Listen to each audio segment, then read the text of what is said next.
Hello doctors. तो आज का हमारा टॉपिक है हीमोग्लोबिन। इस पूरे टॉपिक के दौरान अगर आपको कहीं कोई डाउट रहता है तो आप कमेंट सेक्शन में जरूर ड्रॉप कीजिएगा।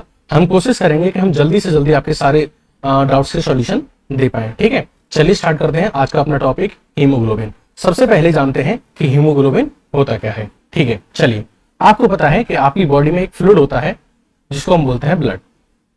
ठीक है, और ब्लड में होती हैं कुछ ब्लड सेल्स। क्या होती है? कुछ ब्लड सेल्स होती हैं। ठीक है, और ये जो ब्लड सेल्स होती हैं इन्हीं में से एक ब्लड सेल का नाम होता है आरबीसी, रेड ब्लड सेल। ठीक है, सपोज करिए कि ये क्या है, ये रेड ब्लड सेल है, आरबीसी है। ये क्या है? आरबीसी।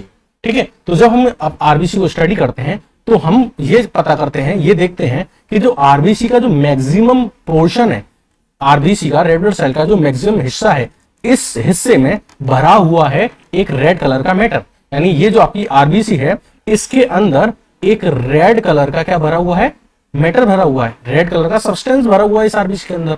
तो ये जो रेड कलर का सब्सटेंस जो आरबीसी के अंदर भरा हुआ होता है इसी को हम बोलते हैं हीमोग्लोबिन। क्या बोलते हैं? हीमोग्लोबिन। तो हीमोग्लोबिन क्या है? ये एक रेड कलर का सब्सटेंस है, रेड कलर का मैटर है जो किसके अंदर होता है?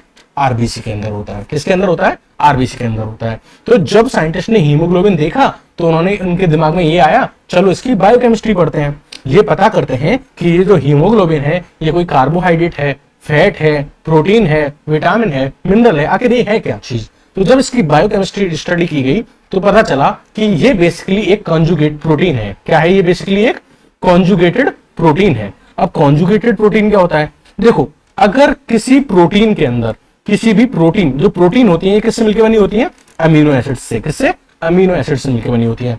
अगर किसी प्रोटीन के अंदर कुछ अमाउंट में नॉन प्रोटीन पार्ट भी जोड़ दिया जाए, क्या जोड़ दिया जाए? नॉन प्रोटीन पार्ट भी जोड़ दिया जाए, तो ऐसी प्रोटीन को हम बोलते हैं कॉन्जुगेटेड प्रोटीन। क्या बोलेंगे? Conjugated protein. यानी उस प्रोटीन के साथ कोई और सबस्टेंस भी कॉन्जुगेटेड है, मतलब ऐड है। ठीक है, तो यानी कि जो हमारा हीमोग्लोबिन है ये कॉन्जुगेटेड प्रोटीन है। अब कॉन्जुगेटेड प्रोटीन है तो इसका मतलब इसके अंदर क्या होगा? कोई एक प्रोटीन वाला पार्ट होगा, एक तो प्रोटीनिशियस पार्ट होगा और एक क्या होगा? नॉन प्रोटीनिशियस पार्ट होगा। ठीक है, तो हमने क्या पता चला बायोकेमिस्ट्री से कि हीमोग्लोबिन एक कॉन्जुगेटेड प्रोटीन है, और कॉन्जुगेटेड प्रोटीन होने की वजह से इसके अंदर दो पार्ट होंगे, एक प्रोटीन वाला पार्ट होगा, एक नॉन प्रोटीन वाला पार्ट होगा। जो प्रोटीन वाला पार्ट होता है उसको हम बोलते हैं ग्लोबिन। क्या बोलते हैं? ग्लोबिन। जो प्रोटीन वाला पार्ट होता है उसको ग्लोबिन बोलते हैं, और ये मिलकर बना होता है अमीनो एसिड से। किससे? अमीनो एसिड से। और जो नॉन प्रोटीन वाला पार्ट होता है वो एक आयरन कंटेनिंग पिगमेंट होता है। क्या होता है? एक आयरन कंटेनिंग पिगमेंट होता है, और उस आयरन कंटेनिंग पिगमेंट को हम क्या बोलते हैं? हीम बोलते हैं। क्या बोलते हैं? आयरन कंटेनिंग पिगमेंट को हम क्या बोलते हैं? हीम।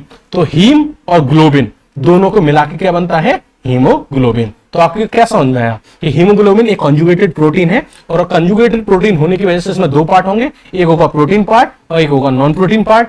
जो प्रोटीन पार्ट होगा वो अमीनो एसिड से मिलकर बना होगा, उसको ग्लोबिन बोलेंगे, और जो नॉन प्रोटीन वाला पार्ट होगा वो आयरन कंटेनिंग पिगमेंट होगा, आयरन से बना हुआ एक पिगमेंट होगा, और उसको हम क्या बोलेंगे? हीम बोलेंगे। क्या बोलेंगे? हीम बोलेंगे। अब देखो, जो ये हीम है ये हमारे ब्लड के अलावा या आरबीसी के अलावा हमारी मसल्स की सेल्स में भी पाया जाता है। कहां पाया जाता है? यानी आरबीसी की सेल के अलावा, आरबीसी भी हमारी एक सेल है, इसके अलावा ये मसल सेल्स में भी पाया जाता है, और हमारे ब्रेन की सेल्स में भी पाया जाता है।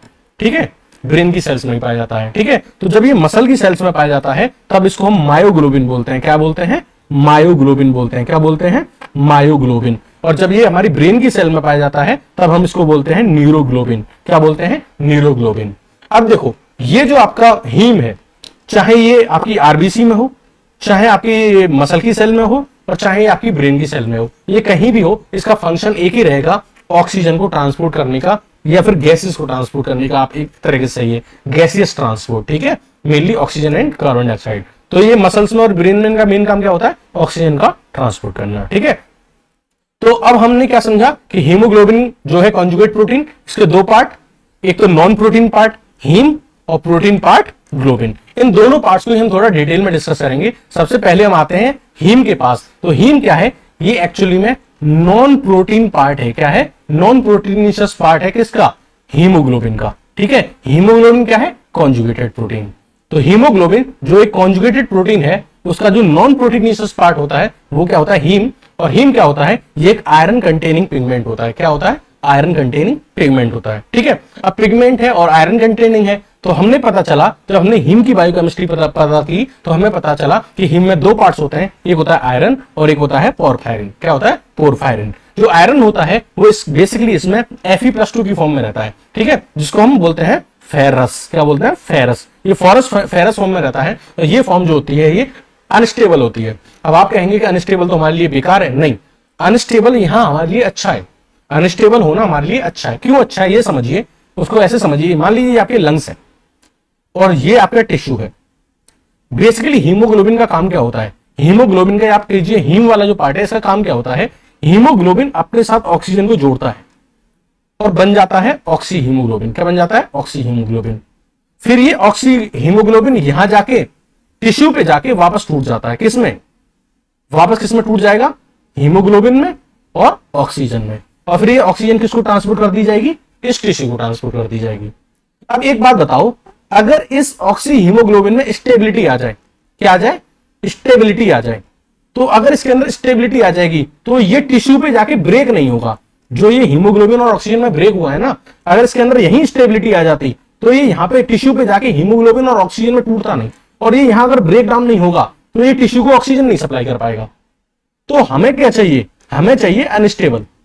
ऐसा अनस्टेबल चाहिए कि यहां पे तो ऑक्सी हीमोग्लोबिन का फॉर्मेशन हो जाए और टिश्यू पे जाके, यानी लंग्स पे तो ऑक्सी हीमोग्लोबिन का फॉर्मेशन हो जाए और टिश्यू पे जाके ऑक्सी हीमोग्लोबिन ब्रेक डाउन हो जाए, ताकि ऑक्सीजन टिश्यू को सप्लाई हो पाए। तो नॉर्मल कंडीशन में हमारे ये Fe+2 फॉर्म में रहता है और ये अनस्टेबल फॉर्म होती है और यही हमारी बॉडी के लिए सुटेबल होती है। लेकिन कुछ एबनॉर्मलिटीज हो जाने की वजह से कुछ सर्टेन डिसीजेस में ये जो आपकी Fe+2 फॉर्म है, जो इसको हम फेरस बोलते हैं, ये कन्वर्ट हो जाती है Fe+3 में, ऑक्सीडेशन हो जाता है। क्या हो जाता है? ऑक्सीडेशन हो जाता है और कन्वर्ट हो जाती है Fe+3 फॉर्म में, जिसको हम बोलते हैं फेरिक। और ये फेरिक जो होती है ये स्टेबल फॉर्म होती है और ये हमारे लिए सुटेबल नहीं होती, क्योंकि स्टेबिलिटी अगर आ जाएगी तो हीमोग्लोबिन, ऑक्सी हीमोग्लोबिन जो है ये टिश्यू पे जाके ब्रेक डाउन नहीं होगा। किसमें? हीमोग्लोबिन में और ऑक्सीजन में, और ब्रेक डाउन नहीं होगा तो ये ऑक्सीजन टिश्यू तक ट्रांसपोर्ट नहीं हो पाएगी। इतनी बात समझ में आ गई आपको? इतनी बात समझ में आ गई आपको? चलिए अब बात करते हैं पोरफायरिन के बारे में। तो पोरफायरिन जो है ये क्या है? एक पिगमेंट पार्ट है। किसका? हीम का पिगमेंट पार्ट है। और ये जो पिगमेंट होता है ये बना हुआ होता है 4 पायरोल रिंग से। ये किससे बना होता है? 1 2 3 4। ये जो 4 पायरोल रिंग है, इन 4 पायरोल रिंग से मिलकर बना होता है पोरफायरिन। ठीक है, पोरफायरिन जो कि पिगमेंट पार्ट है हीम का, ये 4 पायरोल रिंग से मिलकर बना होता है। और ये चारों पायरोल रिंग जो होती हैं ये अटैच होती हैं सेंट्रल एटम आयरन से। किससे? आयरन का एक सेंट्रल एटम होता है Fe+2 की फॉर्म में। ये चारों जो पायरोल रिंग्स होती हैं पोरफायरिन की, ये जो चारों पायरोल रिंग है पोरफायरिन की, ये अटैच होती हैं आयरन से। किसके थ्रू? अपने नाइट्रोजन एटम के थ्रू। किसके थ्रू? अपने नाइट्रोजन एटम्स के थ्रू। किसके थ्रू? नाइट्रोजन एटम्स के थ्रू। नाइट्रोजन एटम्स के थ्रू ये किससे अटैच होती है? सेंट्रल एटम आयरन से। और इनके बीच में जो बॉन्ड होता है, जो नाइट्रोजन और आयरन के बीच में जो बॉन्ड होता है, इस बॉन्ड को हम बोलते हैं कोऑर्डिनेट बॉन्ड। कौन सा बॉन्ड होता है? Coordinate bond. तो with the help of coordinate bond, the nitrogen of the pyrrole rings attach to the iron central atom iron. Okay, इतनी बात समझ में आ गई आपको? चलिए अब देखो, ये जो पायरोल रिंग्स हैं 1 2 3 4, ये आपस में भी एक दूसरे से अटैच है। अगर आप देख पा रहे हो तो क्या आप देख पा रहे हैं? ये पायरोल रिंग जो है ये आपस में भी एक दूसरे से अटैच है, और ये अटैच है एक दूसरे से इस मीथिनाइल ब्रिज की हेल्प से। किसकी हेल्प से? इस मीथिनाइल ब्रिज की हेल्प से। तो जो पायरोल रिंग्स होती हैं ये एक दूसरे से अटैच होती हैं। किसकी हेल्प से? मीथिनाइल ब्रिज की हेल्प से। किसकी हेल्प से? मीथिनाइल ब्रिज की हेल्प से। तो हमने आपको क्या समझाया? पोरफायरिन पिगमेंट पार्ट है हीम का, 4 पायरोल रिंग होती हैं, और चारों पायरोल रिंग किससे अटैच होती हैं? सेंट्रल एटम आयरन से। किसकी हेल्प से? नाइट्रोजन की हेल्प से। ठीक है, और ये चारों पायरोल रिंग होती हैं ये एक दूसरे से अटैच होती हैं। किसकी हेल्प से? मीथिनाइल ब्रिज की हेल्प से। अब एक बहुत इंपॉर्टेंट बात जो आपको समझनी है वो ये समझनी है, ध्यान से सुनिएगा। देखो, आयरन की वैलेंसी देखना, एक तरफ से यहां इस नाइट्रोजन से अटैच है, दूसरी तरफ से इस नाइट्रोजन से अटैच है, तीसरी तरफ से इस नाइट्रोजन से अटैच है, और चौथी तरफ से इस नाइट्रोजन से अटैच है। ठीक है, तो ये तो पोरफायरिन से अटैचमेंट हो गए इसके। ठीक है, अब देखो, जो हीम है वो कैसा पार्ट है? Non proteinaceous. और ग्लोबिन जो है वो कैसा पार्ट है? प्रोटीनियस पार्ट है। ठीक है, तो अब ये जो 5th वैलेंसी है इस आयरन की, जो 5वीं वैलेंसी है, वो इस आयरन वाले एटम को कनेक्ट करती है किसके साथ? ग्लोबिन के साथ, यानी प्रोटीन वाली पार्ट के साथ। तो आपने क्या समझा कि 4 वैलेंसी तो नाइट्रोजन को फिल कर रही है, नाइट्रोजन से फिल हो रही है, और 5वीं वैलेंसी किससे फिल हो रही है? ग्लोबिन से, यानी प्रोटीन पार्ट ऑफ हीमोग्लोबिन से। अब यहां पे एक लास्ट वैकेंसी रह जाती है, 6th वैलेंसी। तो जो ये 6th वैलेंसी होती है, इस 6th वैलेंसी पे जाके कंबाइन होता है ऑक्सीजन। कौन कंबाइन होता है? ऑक्सीजन कंबाइन होता है। तो बहुत इंपॉर्टेंट बात यह है कि ऑक्सी हीमोग्लोबिन में जो 6th वैलेंसी होती है आयरन की, वहीं पे जाके ऑक्सीजन जाके क्या करता है? कंबाइन होता है। ठीक है, लंग्स पे जाके कंबाइन होता है और टिश्यू पे जाके अलग हो जाता है, ब्रेक डाउन हो जाता है। चलिए आगे चलते हैं। तो हमने यहां डिस्कस किया था हीम हमने यहां डिस्कस किया था। अब हम डिस्कस करेंगे ग्लोबिन। ठीक है, अब हम डिस्कस करेंगे ग्लोबिन। ठीक है, ग्लोबिन को डिस्कस करेंगे हम। चलिए, तो ग्लोबिन हमने आपको बताया, ग्लोबिन क्या होगा? प्रोटीनीशियस पार्ट होगा। ग्लोबिन क्या होगा? प्रोटीनीशियस पार्ट होगा। किसका? हीमोग्लोबिन का। और यह मिलकर बना होगा 4 पॉलीपेप्टाइड चेन से। आपको पता है कि अगर प्रोटीनीशियस पार्ट है, प्रोटीन है, तो प्रोटीन किससे मिलकर बनी होगी? अमीनो एसिड से। और अमीनो एसिड की जो चेन होती है, लॉन्ग चेन जो होती है, उन्हीं को हम क्या बोलते हैं? Polypeptide chain. इसका मतलब क्या हुआ कि जो ग्लोबिन है, जो प्रोटीन पार्ट है, वो अमीनो एसिड्स की चेन, यानी ये अमीनो एसिड, ये अमीनो एसिड, ये अमीनो एसिड, इसकी चेन से मिलकर बना होगा। और चेन को हम क्या बोलेंगे? पॉलीपेप्टाइड। क्या बोलेंगे? पॉलीपेप्टाइड। तो जो हमारा ग्लोबिन होता है, ये जो ग्लोबिन होता है, इसमें 4 इस तरह की पॉलीपेप्टाइड चेन होती है। कैसी होती है? 4 पॉलीपेप्टाइड चेन होती हैं, जिसमें से 2 तो अल्फा पॉलीपेप्टाइड चेन होती हैं और 2 बीटा पॉलीपेप्टाइड चेन होती हैं। ठीक है, जो अल्फा पॉलीपेप्टाइड चेन होती है, इसमें होते हैं 141 अमीनो एसिड, यानी एक चेन में कितने होते हैं? 141 अमीनो एसिड। और जो बीटा पॉलीपेप्टाइड चेन होती है, तो उसमें एक चेन में होते हैं 146 अमीनो एसिड।